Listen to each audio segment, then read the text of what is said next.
Deus abençoe. Bora. Vai dar tchauzinho. Opa!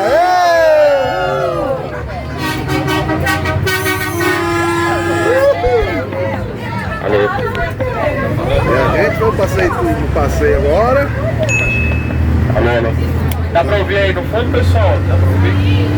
Vamos escutar. Bom dia, pessoal. Pra quem já sabe aí, alguns ainda não sabem, meu nome é Lucas, tá? Eu sou guia do município já há 10 anos. Eu vou contar brevemente um pouco da história do município pra vocês e depois eu vou deixar vocês acompanharem o passeio e durante o passeio eu vou apontando alguns pontos da cidade aí, alguns pontos turísticos e relacionando com o momento histórico que eles foram construídos, tá? Agora a gente está indo ali pro Complexo FEPASA, tá? Então é a antiga garagem de manutenção dos trens da rodovia, né? Então aqui em Jundiaí a gente tem a ferrovia que o Barão de Mauá trouxe pra gente, tá? Então por que a gente chega a Jundiaí tem a ferrovia, a primeira ferrovia no caso do estado de São Paulo. Então a fundação de Jundiaí é de 14 de dezembro de 1655, tá? Então Jundiaí é fundada por um casal, são eles Rafael de Oliveira e Petronila.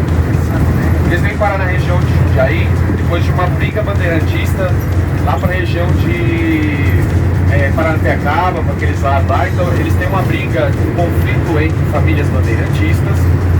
Nessas eles são acusados de escravizar mão de obra indígena, tá? Então apesar da gente ter mão de obra de escrava negra naquela época, o índio era criminalizado. Eles são punidos, Rafael de Oliveira tem uma mão amputada, Petronila uma orelha amputada. Então eles vêm bem fugidos pra cá, bem com medinho, tá bem no meio das pernas mesmo. E chega aqui na região e encontra um monte de índio tupi-guarani, tá? Esses índios plantavam milho e mandioca aqui na região.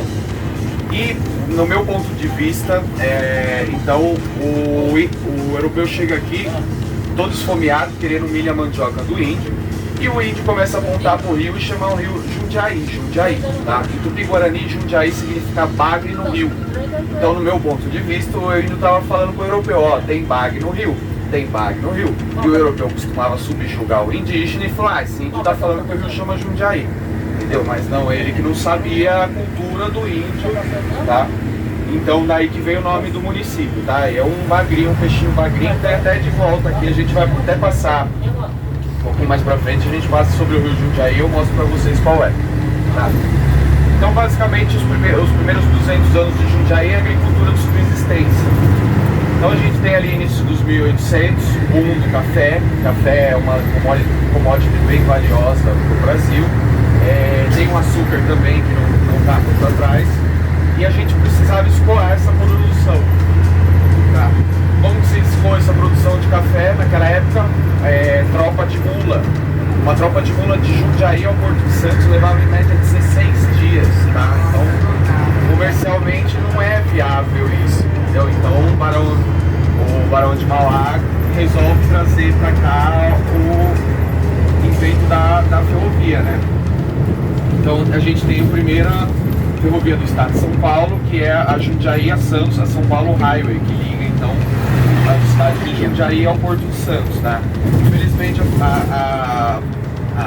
primeira sede ali, a primeira estação que a gente tinha da ferrovia não existe mais, tá? Ela ficava aqui bem onde a gente acabou de passar no terreno ali.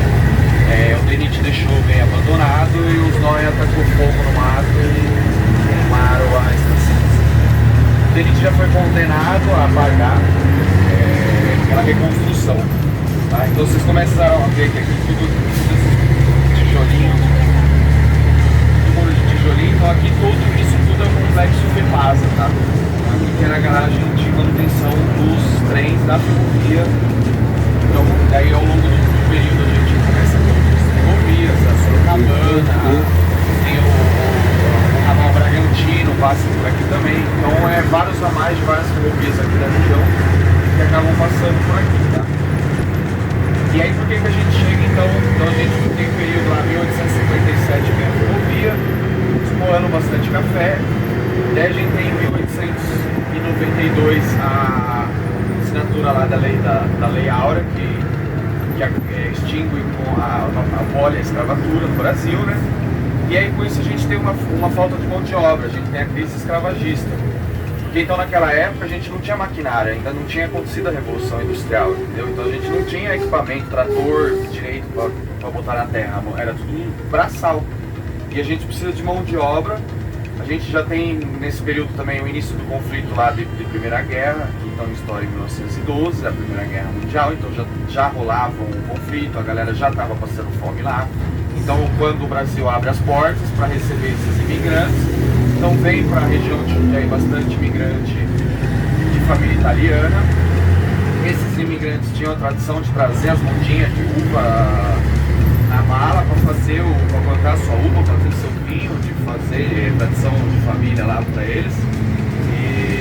E o pessoal traz e começa a plantar uva aqui em Jundiaí, a terra é boa, a uva vai para frente, começa a fazer o vinho, de brincadeira assim, de fazer o vinho entre a família. Aqui em Jundiaí hoje tem a Cerezer, então quem conhece aí a Cidra Cerezer, o vinho do Bosco é daqui, a família Cerezer é daqui de Jundiaí, tradicional daqui de Jundiaí.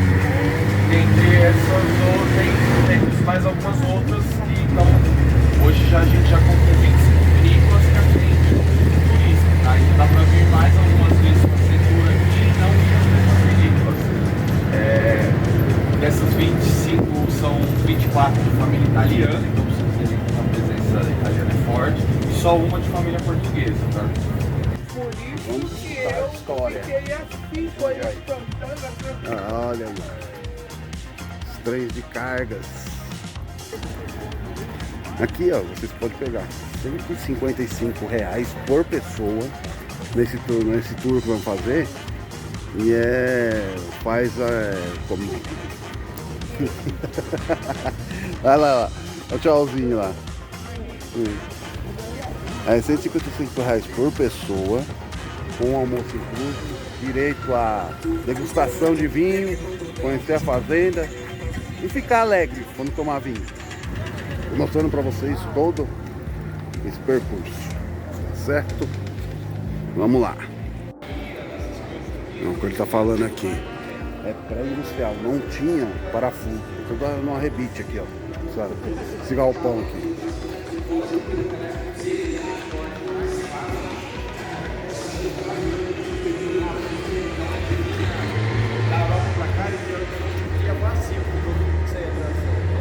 Qualquer coisa, trazia tijolo, janela, telha, tá? Para esse navio só ter peso de lastro, para eles não. Como ele tá falando, o navio vinha vazio, então ele trazia qualquer coisa, tijolo, janela, areia. Então como ele vinha vazio de Portugal, né, da Itália, né, ele vinha vazio, ele trazia qualquer coisa. 4 bitolas de trem, se quiser mais. Bitola de trem aqui, ó. Porque tinha as bitolas diferentes do trem, né? Pra poder passar.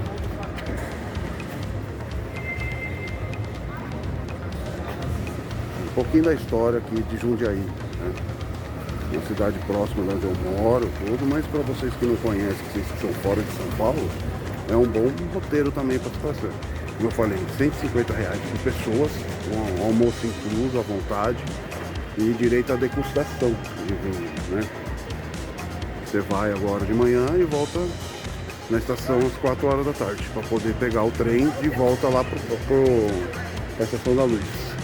Então, como isso aqui é um pouco da história da ferrovia de São Paulo, né? Você fica conhecendo. Como ele falou, é tudo, ó, tudo numa rebite, ó. Pode ver. Tudo a rebite, ó. Não tinha parafuso na época, tá vendo?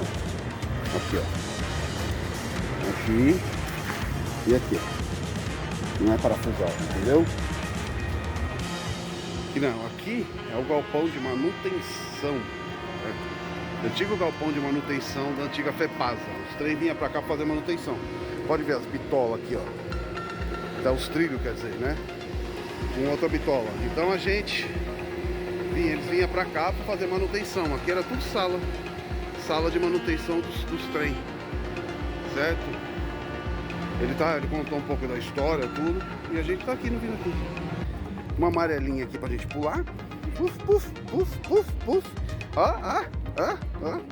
Ó, seguindo aqui, ó. Eita. Vamos seguir. Caminho, ó. Conferir artesanato.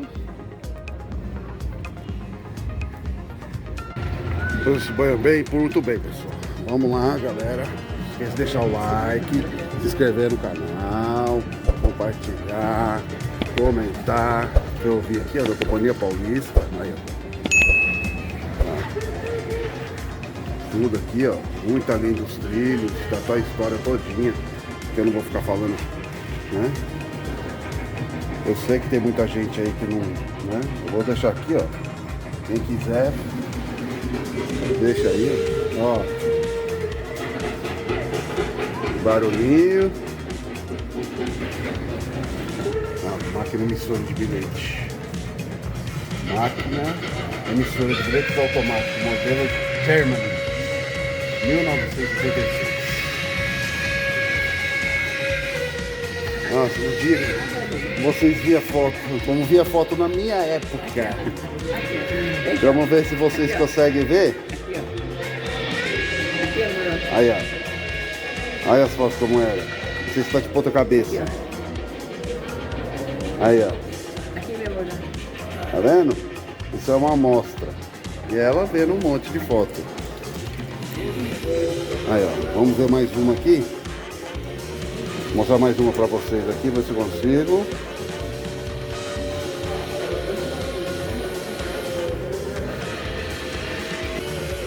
Tem a família aqui, ó.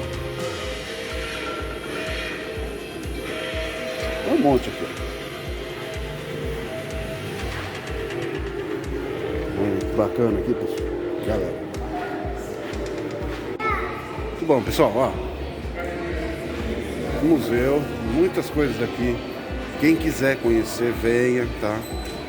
Tem um ingresso, além do ingresso que você paga meias 25 e inteiras 50, que você pega lá na Estação da Luz, que é o Expresso Jundiaí. Tem um Expresso Paranapiacaba também, que eu vou estar mostrando, deixando um card aqui para vocês já assistir na próxima vez, tá bom?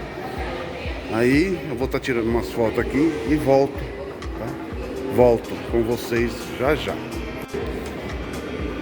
Aqui, ó. Que era o lugar que o pessoal ficava aqui, ó. Lendo jornal, essas coisas tudo. Certo? E a gente vai.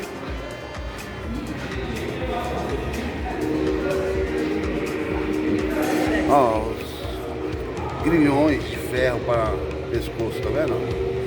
Deixa eu ver se foca aqui pra vocês. Ó, os grilhões de ferro. Aí, ó. Tá vendo? Ó, uma miniatura da Maria Fumaça, modelo, ó. Foi construída aí aqui, ó. Construída nas oficinas da CP aqui, ó. Aqui em Jundiaí, ó. 1926, ó.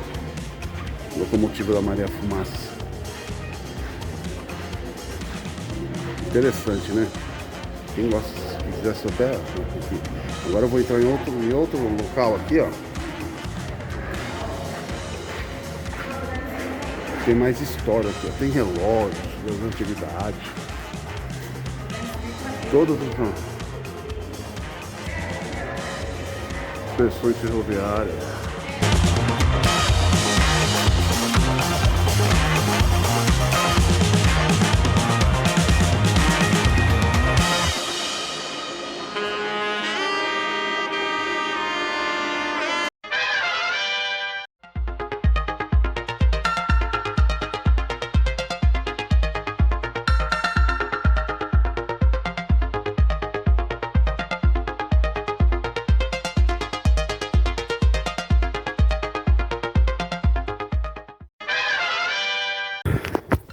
Chegamos aqui na adega e vamos fazer degustação de vinho.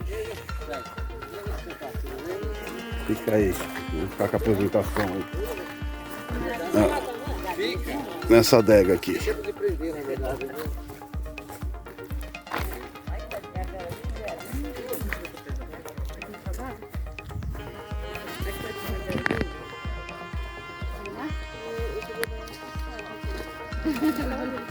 Olha que casa. Que casa é essa? Motorista, essa já não vai pra casa, vai morar aqui, ela disse.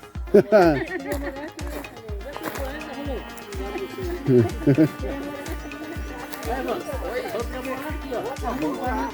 Tem chalezinho aí pra gente pegar? Ainda não. Daqui a pouco. tá construindo.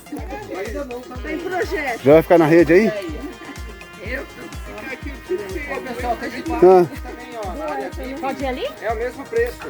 Ali, na verdade, não tem mais cobra. Às vezes vai cobra.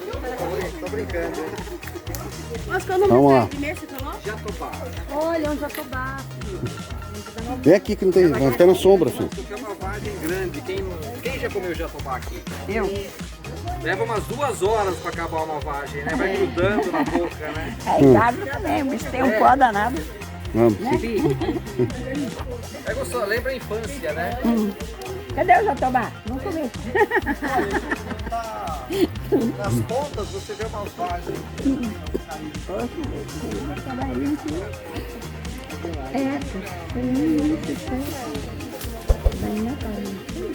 Nós vamos fazer a apresentação dos vinhos. Vamos fazer a degustação.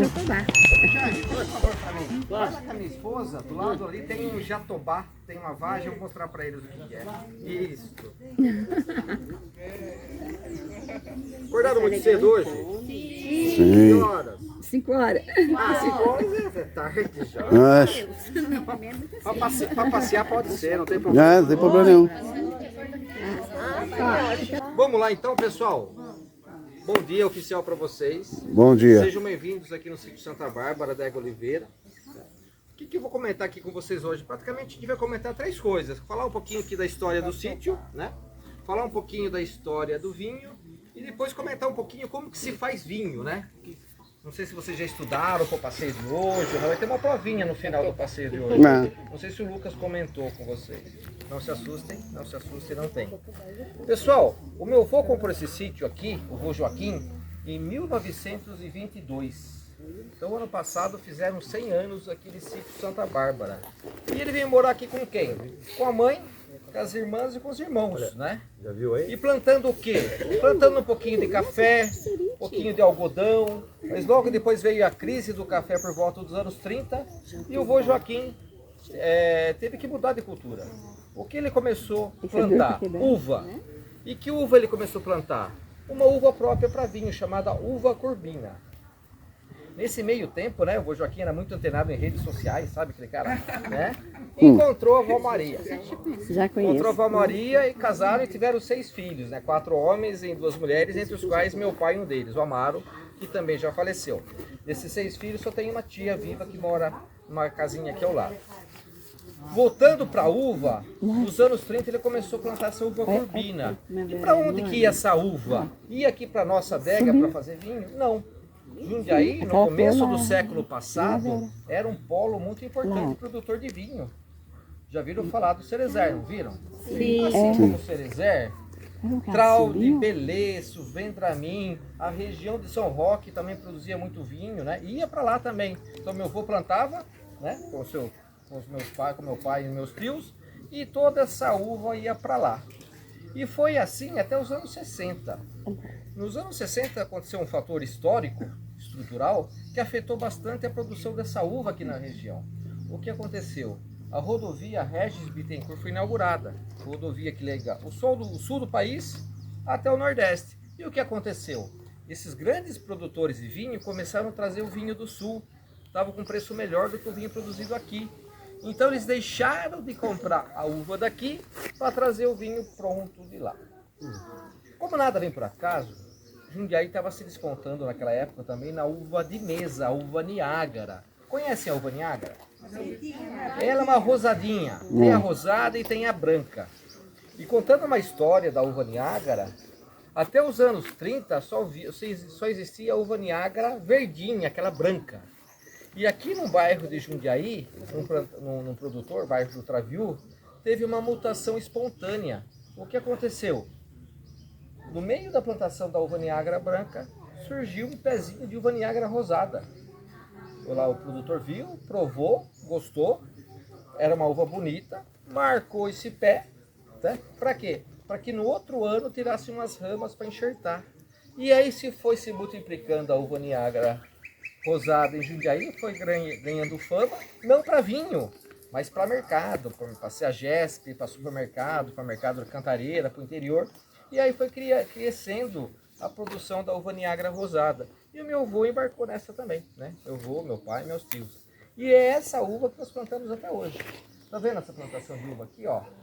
Essa uva foi podada mais ou menos 1 mês e meio atrás. Está brotando agora e por volta de final de dezembro ela vai estar pronta para colher, né? E nós usamos ela também para fazer vinho. Mas a grande maioria da produção da uva que vai para cá, ela vai para o CEAGESP, né? Vai para outros mercados. Contei aqui um pouquinho a história do sítio.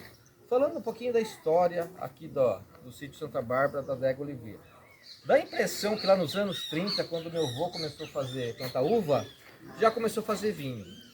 Por incrível que pareça, nem meu avô, nem meu pai, nem meus tios sabiam fazer vinho. Como surgiu o vinho aqui? Eu, quando tinha uns 12 anos, já faz um tempo, né, pessoal? Isso foi em 84, deu vontade em mim fazer vinho. Falei assim pro pai, queria fazer vinho. E por que deu essa vontade? Porque eu via meu pai, nos finais de semana, ele comprava um garrafão de vinho e pegava esse garrafão e ia passando para outras garrafas, né, ajeitando. E eu achava bonito aquele processo. Eu falei, seu pai queria fazer vinho. O pai falou assim, eu não sei fazer vinho, João. Vai procurar ajuda com o tio do lado da sua mãe. Família da minha mãe, eles tiveram vinícola no passado. Naquele momento eu já não tinha mais, mas o tio Nelson lá sabia como fazia vinho.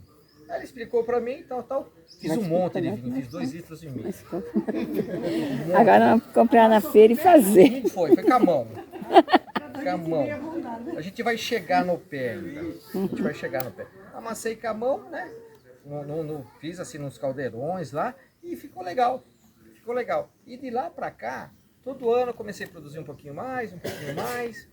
Em 90 eu comecei a trabalhar numa empresa, aí os amigos também começaram a vir tomar banho, né? Tomar vinho. Banho não, né? Acho que nenhum tomou. Começaram a tomar vinho, e aí foi indo, até que em 2006 eu comecei a construir essa adega. Inaugurei ela em 2007, a primeira safra foi 2006, 2007, 14 de julho de 2007 inaugurei.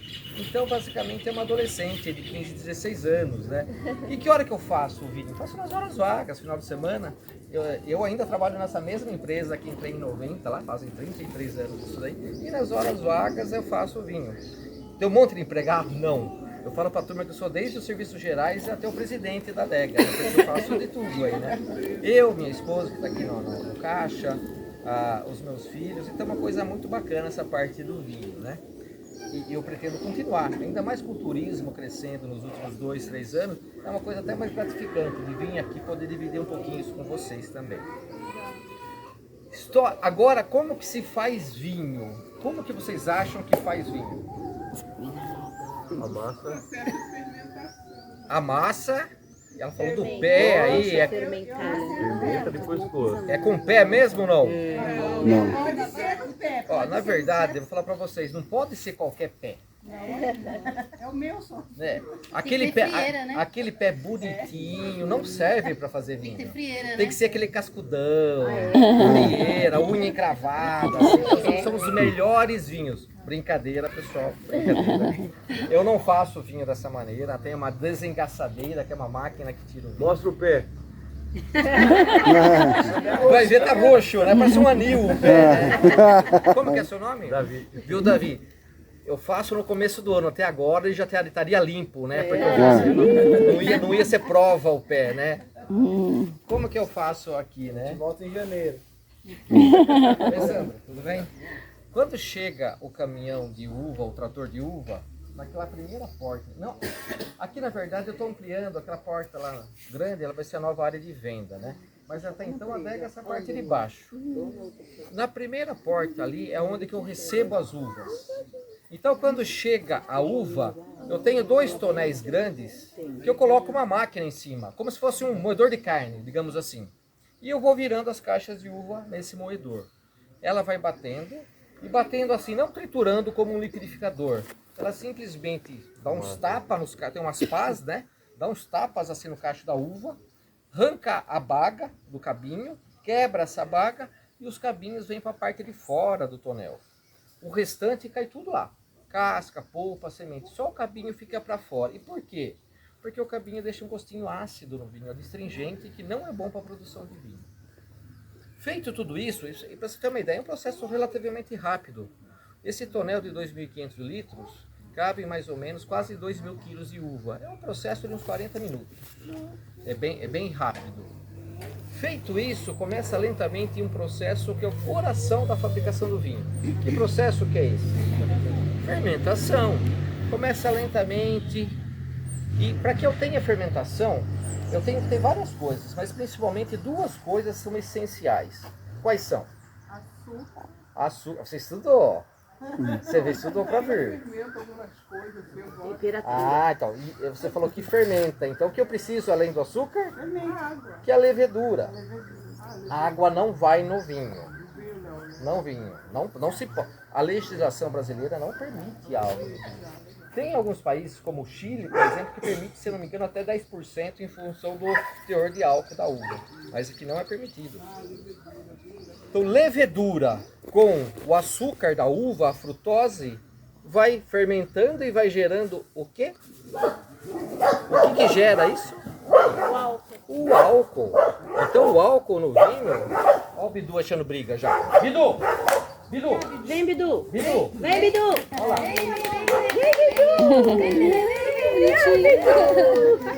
Pronto, não vamos brigar, né? Cadê o Bidu? Sem pular, Bidu. Perdeu a... Perdi, já vou para degustação.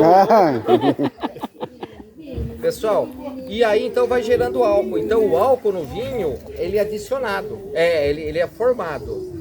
E quanto tempo fica na casca fermentando? Fica até que todo o açúcar se transforme em vinho. Então, tá bom? Até que todo o açúcar se transforme em álcool. Quanto tempo leva isso? Pode levar até uma semana, 8 dias. Nesse período, todo dia eu tenho que ir mexendo esse vinho, afundando a casca, porque a casca sobe. Bidu! Bidu! É, Bidu. Eu não sei o dia que quebrar essa placa aí. Vocês vão se abraçar, vocês vão brigar, esses dois cachorros aí. Oi? Estão conversando. Eu acho que sim, é coisa de italiano, né? Aquela conversa mais diferente, né? Quantos dias ficam então? Ficam mais ou menos uns 7 dias, nesse período movimentando a casca junto com o vinho, porque é da casca que sai toda a estrutura do vinho. Cor, aroma, estrutura, tanino. Então é muito importante essa casca estar em contato com o líquido. Vamos fazendo isso todos os dias até que eu vejo que todo o açúcar da uva, a frutose, foi convertido em álcool. Eu tenho um aparelho que eu vou medindo. Quando eu vejo que está quase no final, nesse último dia eu não mexo esse vinho. Para quê? Justamente para que a casca suba, separe do vinho que fique na parte de baixo. E aí eu faço um processo que se chama descuba. É separar o líquido dessa casca. Continua no próximo vídeo. Nesse tonel tem um registro na parte de baixo. Eu abro ele. O vinho vem por queda livre na parte de baixo da adega. Vai caindo e vem vindo todo o líquido dessa mistura. Feito tudo isso, ainda fica muito líquido impregnado na casca. Eu ainda dou mais uma prensada, tem uma prensa, prenso, e também vai lá para os tanques de fermentação. Essa casca hoje em dia tem uma empresa que vem, pega e transforma em adubo orgânico, tá? Então nada se perde. Esse vinho que foi para o tonel, a fermentação continua lá por um mês. Passado um mês, eu faço um processo que se chama trasfega. Que processo é esse? No processo de produção do vinho até então, ele formou borra, parte sólida, né? Então nesse mês da fermentação, a borra decantou. E qual que é o processo agora? Separar a borra do vinho. Da mesma maneira, abro um registro na parte de baixo do tonel, bombeio esse vinho com tanque limpo, tá? Pego essa borra, jogo na uva. Pra você ter uma ideia, um tanque de 1000 litros vai ter mais ou menos 50 litros de borra. Bastante até, bastante. Lavo muito bem esse tonel e volto o vinho para o tonel. Pergunto para vocês, tá pronto o vinho? Muito rápido, né? Fala-se que vinho demora. Pois não. tem vários materiais. Eu uso polipropileno, é um material próprio para vinho, né? Ele é leve, é inerte, é fácil de lidar. Mas as grandes fábricas usam inox. Antigamente se usava os tonéis de madeira, mas os tonéis de madeira são muito mais bonitos do que práticos. Porque acontece, pega caruncho, a chance de você ter um micro-organismo lá é muito grande. Então, o inox e o polipropileno são os adequados. A asepsia é muito melhor, tá? Nesse momento começa um processo de fermentação mais lento, chamado fermentação malolática. Fica levinho, refinando os vinhos, fica por mais 45 dias. Passado 45 dias, o que nós fazemos? Mais uma trasfega. Agora, decantou mais um pouquinho de borra, mas agora bem pouco. Vai ter lá uns 5 litros de borra. Mesma coisa, pego esse vinho, bombeio por um tanque limpo, lavo todo esse tonel e volto o vinho pro tonel. Essa borra você joga fora. Jogo na uva. E daí vira um adubo. Ah, entendi. A borra vira um adubo. Aí, pergunto pra vocês. Tá pronto o vinho? Eu acho que não. Acho que não, né? Acho que não. Não está mesmo. Vai para uma terceira etapa. E nessa terceira etapa eu vou abrir um parênteses com vocês. Vocês em algum momento já pegou uma garrafa de vinho, colocou na geladeira, e aí no finalzinho, a hora que estava tomando, viu uns cristalzinhos no final da garrafa? Sim. Aquilo lá se chama bitartarato. Ele não é nenhum, tipo, uma coisa ruim do vinho, faz mal. Ele só é uma coisa desagradável, né? Ele tem aquela sujeirinha, né? Tem o bitartarato. Você sabe o que serve o bitartarato? Tem duas funções. Ele é usado para fazer sal de fruta e ele é usado também na indústria da beleza como um esfoliante. Ele tem uns cristalzinhos. Então, para que isso não aconteça na garrafa, para que o bitartarato não se forme na garrafa, nós temos que fazer essa separação aqui na adega. E como que eu falei? Ele acontece quando a temperatura cai. Então nós temos duas maneiras de separar o bitartarato do vinho. Ou quando a própria temperatura, né, o próprio inverno tem baixas temperaturas e precipita o bitartarato, ou então eu coloco ele na câmara fria. Nós temos uma câmara fria aí. Coloco o tonel lá dentro, 2 semanas a temperatura de 5 graus, aí com certeza todo esse bitartarato vai se precipitar, gruda na parede. Para quê? Para separar ele do vinho. Feito isso, por volta de agosto, setembro, a gente faz uma terceira trasfega. Agora, para separar o bitartarato do vinho. Pega esse vinho, bombeia no tanque limpo, lava o bitartarato. Dá um trabalho lavar porque ele gruda. Ele gruda bastante na parede. Lavo tudo e volto o vinho para esse tonel. Pergunto para vocês, tá pronto o vinho? Não. Depende. Tem vinho que já vai estar pronto, pessoal. O vinho de mesa... E o que é um vinho de mesa? É o vinho feito com as uvas de mesa.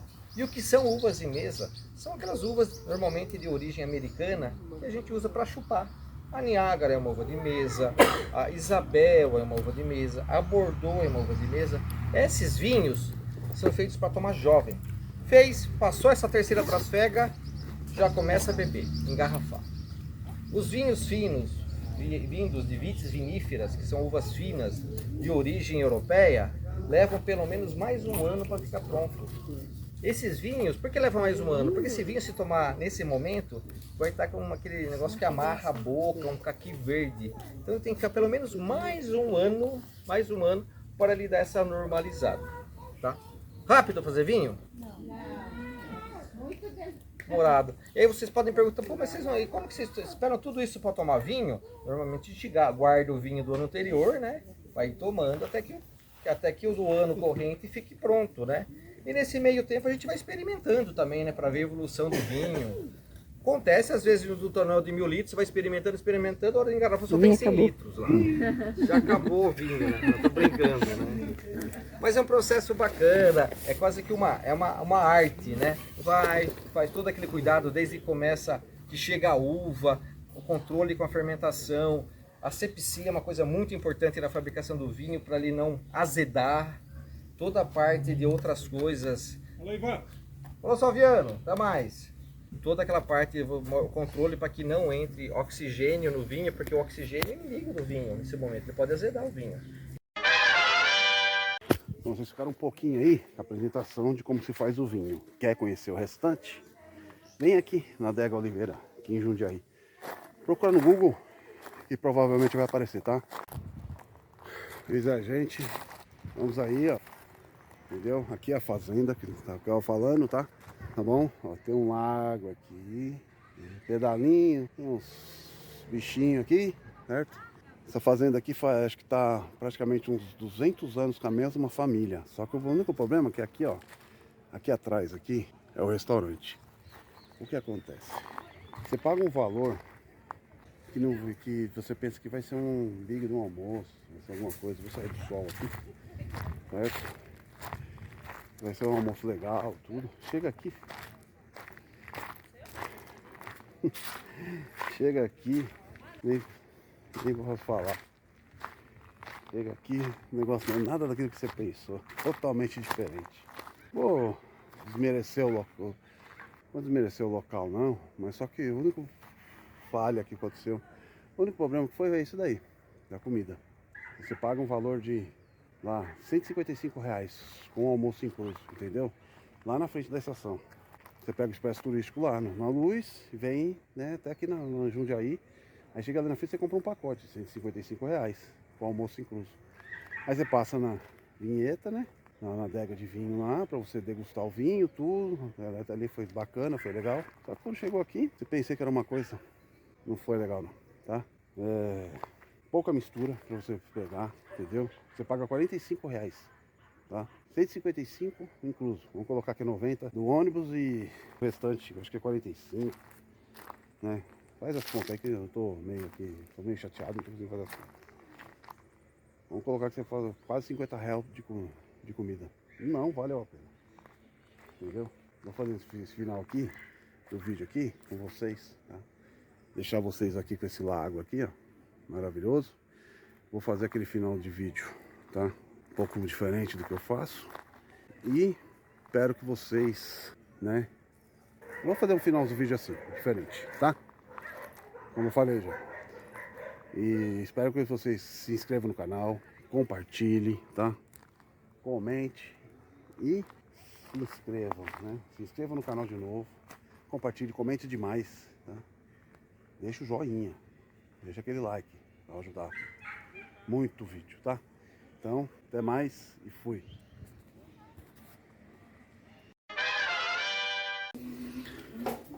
Pois é, pessoal, assistiram o vídeo aí? Gostaram? Curtiram? Deixaram aquele likezão? Se inscreveram? Compartilharam? Deixaram aquele comentário maroto? Então vamos lá. Ó, é assim, o passeio em si é bom, legal, tá? A frigideira vai começar a fritar ali, mas não esquentem, tá bom? Tá bom? Tá? Tá bom? É o seguinte... E vamos lá, vamos começar, né? Vamos começar a falar. O passeio em si é bom, tá? O trem é bom, o atendimento lá é bom, tudo. A explicação do vinho que vocês viram aí, de como falar, tudo, é ótimo. O guia, né, que fez a apresentação de tudo que a gente ia falar, falou da história da cidade, completou tudo. Ficou perfeito. Tá? Até aí, até no vinho lá, tava tudo perfeito, tava tudo top. Vocês podem ver que eu praticamente, né, estou falando da fazenda, mas vocês viram que eu não acabei não filmando a fazenda. Ficou chato, ficou um clima assim, não foi uma coisa assim legal. Eu não achei legal, faltou algumas coisas, né? Faltou algumas coisas, tá? O almoço não é bom, tá? Não foi legal o almoço. Pelo valor que a gente paga. Só tinha aquele lugar para almoçar, não tinha outro? Tinha os outros lugares que a gente pagou para ir ali. Que foi uma propaganda, assim, maravilhosa que falaram. Mas quando chegou lá, assim, eu vou deixar para vocês. Se vocês quiserem conhecer, ir lá nessa fazenda, que é a fazenda... se você chegar lá na Jundiaí e perguntar qual que é a fazenda lá. Tá? É uma fazenda ela é bem conhecida, tá? Eu vou falar o nome da fazenda, tá? É Fazenda Nossa Senhora da Conceição. Faz parte de um local turístico lá. Só que assim, a fazenda em si é legal. Só que o restaurante dela não... Porque assim, o que acontece? A gente pagou no valor de R$45 só do almoço. Então tinha que ser um almoço legal. Chegou lá, não tinha as guarnições, as guarnições que são as misturas, né? Variadas. Tinha 2 tipos, no máximo 3. Então só dá para você fazer isso daí. Sai lá, eu não sei se você for lá particularmente, é diferente. Tá? Se for lá particularmente, é diferente. Só que ali no service só tinha isso. Então ficou nessa... Não, falou que era uma comida. Não ficou... Falou que era uma comida no tacho, uma comida boa, uma comida não sei o quê, e não foi nada daquilo, tá? Pode ser que tem gente que goste, tá? Eu não gostei. Esse é meu parecer. Esse é o meu parecer, tá? Meu parecer. Eu não gostei. Tá? E só isso que isso é. Mas de resto, podem ir, tá? Vocês vão lá conhecer a história do vinho, tá? O vinhedo Oliveira, top. Ele explica, ele faz o vinho é delicioso, maravilhoso. Pena que eu não tinha dinheiro para comprar. Mas foi isso, tá? Foi isso. Então, deixo por vocês quiserem conhecer. Eu, particularmente, não gostei lá. Ele queria cobrar, e também aconteceu uma coisa chata, queria cobrar um valor e o pessoal falava e lá no caixa era outro valor do refrigerante. Então aconteceu tudo uma coisa assim chata, tá? Então, o vídeo foi esse daí. Essas foram minhas considerações. Não gostei dessa parte, correto? Mas de resto, foi maravilhoso. Guia, top, tá bom? Eles ficam ali na frente da estação. Você desceu da estação, eles só ficam ali oferecendo um pacote. Aí vocês pegam ali. Tá bom? Se você quiser ir, vocês vão. Pega na Estação da Luz, que é R$25 meia e 50 inteira. É Expresso Jundiaí. Tá? Tem Expresso Paranapiacaba e Expresso Jundiaí. Aí vocês vão lá, vão conhecer a história de Jundiaí. Tá bom? De resto, nada a falar.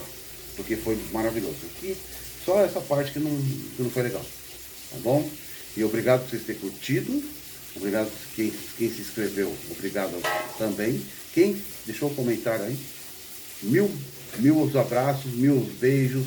E ó, adoro vocês. Obrigado. Fui.